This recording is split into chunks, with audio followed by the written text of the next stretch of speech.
Speaking at London's Royal United Services Institute following a meeting with the British Prime Minister, the Iranian President's Chief of Staff was frank about the reason for his visit. After this nuclear deal, there is a real serious opening up in Iran for economic relations. If it does not happen and tangible results does not follow, the damage will be out of any calculation.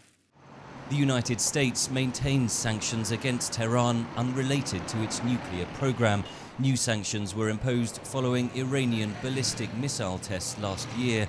But Chief of Staff Nahavandian said fear of unilateral sanctions is preventing banks outside the United States from opening up to Iran. Non-US banks should not be limited in any kind of banking transactions with Iranian banks.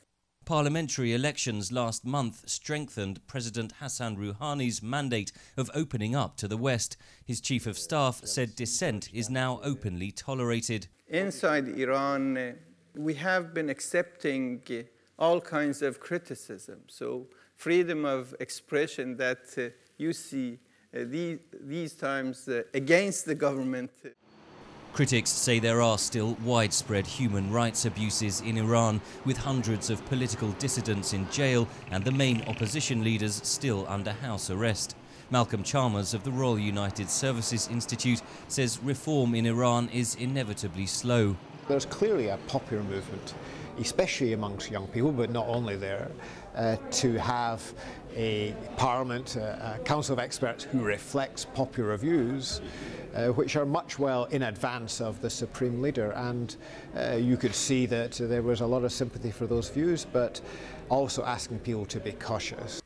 The conflict in Syria was also addressed by Nahavandian, who said Tehran supports the Syrian peace talks taking place in Geneva. But no mention, of course, of the role of Shia militia or Hezbollah or all the other things which the Iranian Revolutionary Guard is involved in Syria and elsewhere. The speech may have presented only Tehran's viewpoint, but observers say it's another indication of Iran's efforts to shape a different future in its relations with the West. Henry Ridgewell for VOA News, London.